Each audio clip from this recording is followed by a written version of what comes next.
Calhoun told them that slavery was a positive good, and that a belief in states' rights was a belief in liberty. That conflict of ideas would create the worst war in all our history. Go on to the next page for more background. You'll need it. There's much adventure, turmoil, and bloodshed ahead of you in this book.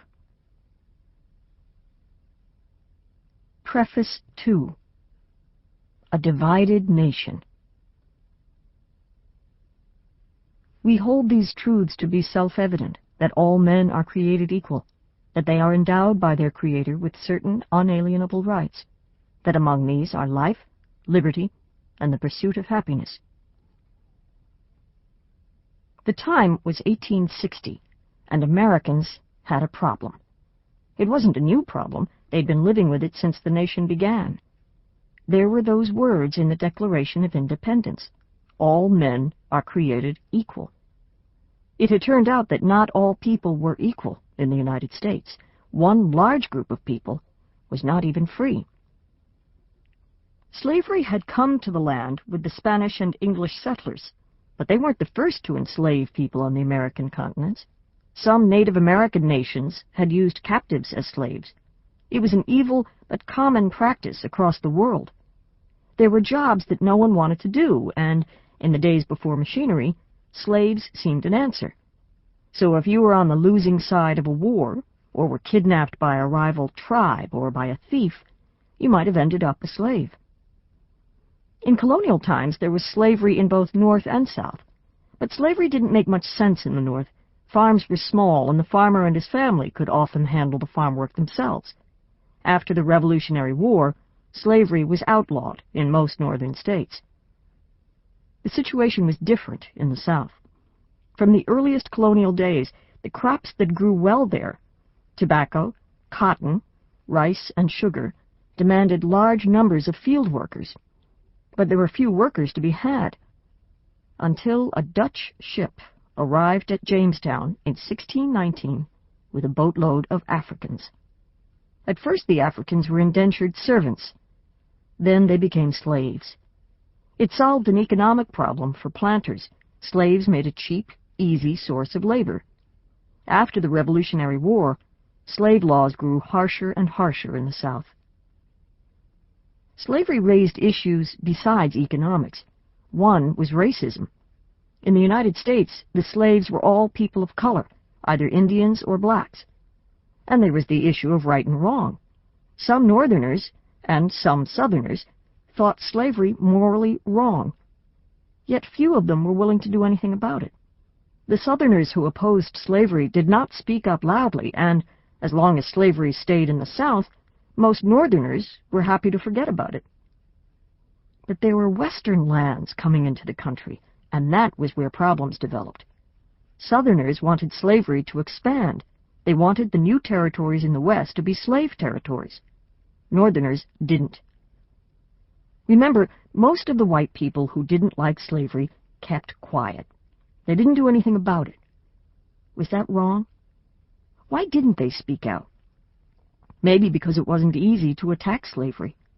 Those who did speak out weren't very popular. They were called abolitionists because they wanted to abolish or end slavery.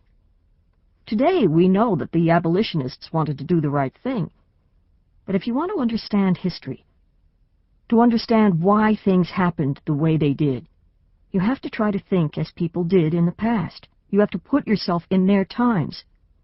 Slavery had been around for a long time, but people who weren't enslaved didn't realize how terrible it was. Most Northerners didn't know any slaves, and many white Southerners fooled themselves into thinking the slaves were happy. What would happen to the South's economy if slavery were abolished? No one knew. It was said that businesses in the North as well as the South would be hurt. To people who were content with things as they were, the abolitionists seemed like troublemakers. They wanted to change other people's lives. The Southern leaders wanted to change things too. They wanted slavery extended to the Western territories. They wanted to be able to bring slaves with them when they traveled north. They said the whole nation needed to allow slavery. A few sensible people tried to find ways to end slavery without destroying the Southern economy. Ralph Waldo Emerson, who was a poet and writer, suggested that the government pay the slave owners for their slaves and then set them free. That would have cost a whole lot less than going to war. But both sides rejected the idea. In the South, John Calhoun said that slavery was a wonderful, God-inspired system, good for slaves and good for the nation. Others, like Abraham Lincoln, saw clearly that slavery was evil and could only breed evil. "We began," said Lincoln, "by declaring that all men are created equal. But now from that beginning we have run down to the other declaration, that for some men to enslave others is a sacred right of government. These principles cannot stand together." By 1860, there seemed to be no way around it. If the Union was to survive and be true to its founding principles, there would have to be a war. Chapter 1. Americans Fighting Americans. It was the worst war in American history. It was called the Civil War, or the War between the States, and sometimes brother fought brother, and father fought son. More than 620,000 Americans died.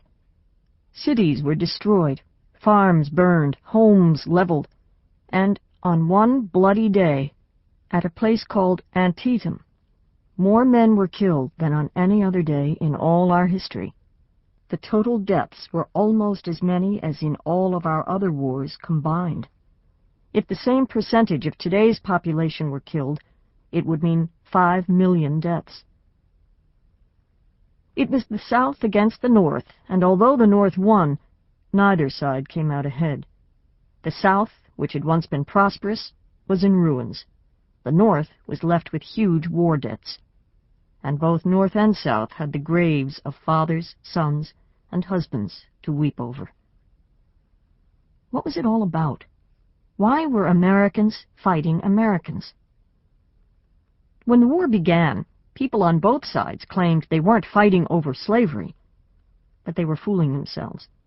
Before the end of the war, it was clear slavery was the main issue. Most white Southerners wanted to keep slavery because they thought their way of life depended on it. Most Northerners thought slavery wrong, and that, as Abraham Lincoln said, the nation could not exist half slave and half free. There were other issues, too. The Southerners, who were also called rebels, believed in states' rights. They thought any state should have the right to pull out of the United States. They usually called it the Union. They said it was tyranny to hold states in the Union against their wishes. They said they were doing the same thing that George Washington and John Adams and the other revolutionaries had done against King George, fighting for their freedom. But it was white freedom they were fighting for. They didn't want to consider the fact that they were tyrannizing black people. What they did was form their own nation. 11 Southern states seceded from the Union. They created the Confederate States of America and elected a president and a Congress. They said all they wished was to go peacefully from the Union.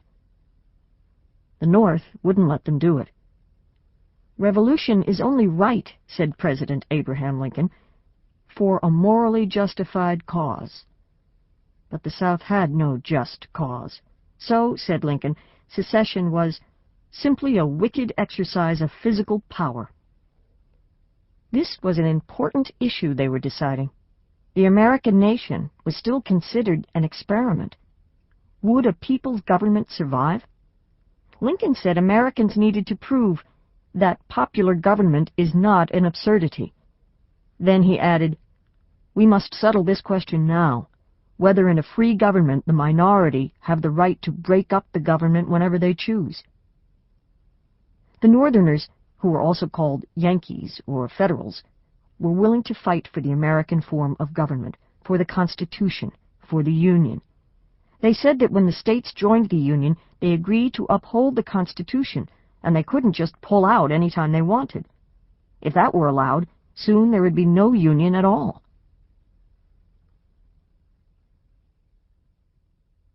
Chapter 2.